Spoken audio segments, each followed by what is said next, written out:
নমস্কার বন্ধুরা, আজকে নিয়ে চলে এসেছি তোমাদের জন্য একটা নতুন টোপ, যেটা তেলাপিয়া মাছ, রুই মাছ আর সিলভার কাপ মাছের জন্য খুবই কার্যকরী। যেই সব জায়গায় মাছ খায় না বা মাছ খাচ্ছে না, এখন হয়তো জল বেড়ে গেছে তাই জন্য বা অন্য কিছুর জন্য, সেখানে এই টোপ বিশাল কার্যকরী। তো বেশি কিছু লাগে না টোপটা বানাতে। ঘি আমাদের প্রথম আইটেম থাকবে, সেটা হচ্ছে হলো ঘি। ঘি 2 থেকে 3 চামচ। তারপরে নেব চিড়ে গুঁড়ো। যেই চিড়ে আমরা খাই সেই চিড়েকেই গুঁড়ো করে ভেজে নিতে হবে, তার থেকে একটা সুগন্ধ বেরোয়। ওই চিড়ে গুঁড়োই আজকে আমরা ব্যবহার করব। তারপরে ব্যবহার করব বন্ধুরা সর্ষের খোল ভাজা। এই সর্ষের খোল যখন গুঁড়ো করে ভাজা হবে, একটা গন্ধ বেরোয়, হেবি মিষ্টি একটা গন্ধ বেরোয়। এই গন্ধটার জন্যই মাছ আসবে।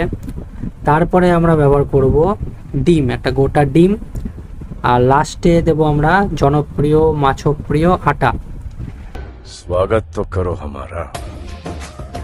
তো প্রথমে ডিম আর আটাটাকে খুব ভালো করে মাখিয়ে নিতে হবে, যেন খুব ভালো করে মিশে যায়। বেশ কিছুক্ষণ ধরে মাখাবেন আপনারা, যেন খুব ভালো করে মিশে যায়।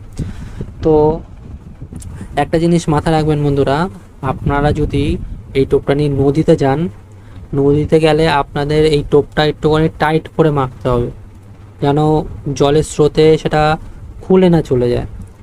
আর যদি আপনারা পুকুরে খাল বিলে ফেলেন, তাহলে আপনারা নরম মাখতে পারেন, কারণ নরম টোপটাই মাছ বেশি পছন্দ করে।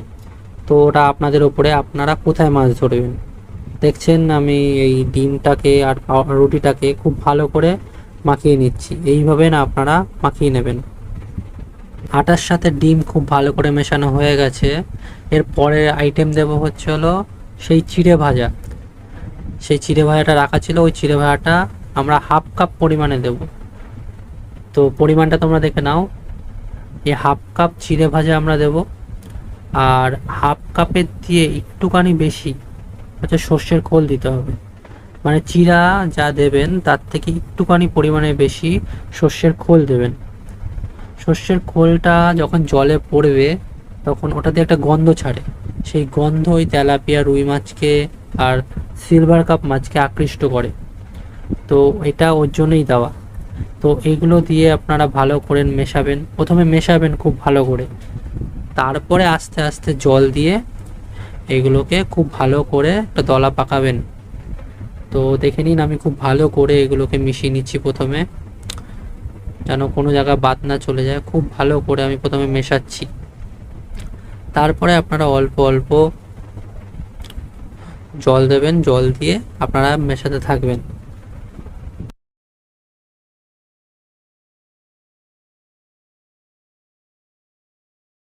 তো খুব ভালো করে মেশানো হয়ে গেছে।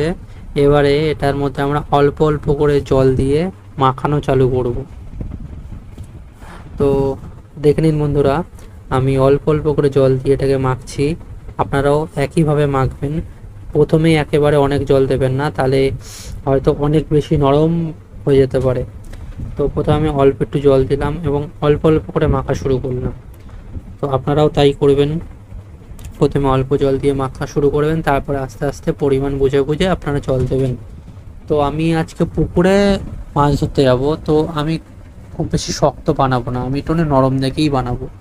আর আমি চেষ্টা করবো এমনভাবে বানানো যে খুব বেশি শক্তও হবে না, খুব বেশি নরমও হবে না। মধ্যিখানে যে ভাগটা থাকে সেটা পুকুর খাল বিলের জন্য একদম বেস্ট হয়। তো আমি অল্প অল্প করে জল দিয়ে মাখানো শুরু করে দিয়েছি। তো মাখানো হয়ে গেলে আমি আবার দেখাচ্ছি। এটা মাখা প্রায় হয়ে এসছে। তো অনেক কেউ বলতে পারে যে দাদা এখনো তুমি ঘিটা ব্যবহার করলে না। তো তো হ্যাঁ, ঘিটা ব্যবহার করব। এটা একটুখানি মাখা হলেই ঘিটা লাস্ট ফিনিশিংয়ে ব্যবহার করব। তো এটা এখনো প্রায় অনেক শক্ত রয়েছে, টাইট রয়েছে। তো এটার মধ্যে বেশি জল দেবো না, এটাকেই খুব ভালো করে চটকে চটকে মাখবো এবং লাস্ট ফিনিশিংয়ে ঘি দেবো। ঘি দিলে এটা একটু ঢিলা হয়ে যাবে এবং মাখাটা খুব ভালো হবে। তো মাখা হয়ে গেছে বন্ধুরা। তো মাখার সময় আমাকে একটু জল প্রয়োগ করতে হয়েছিল। তোমরা টোপের নরম ভাবটা দেখে নাও। খুব বেশি নরমও না, খুব বেশি শক্ত না, একটা পারফেক্ট মাখা হয়েছে।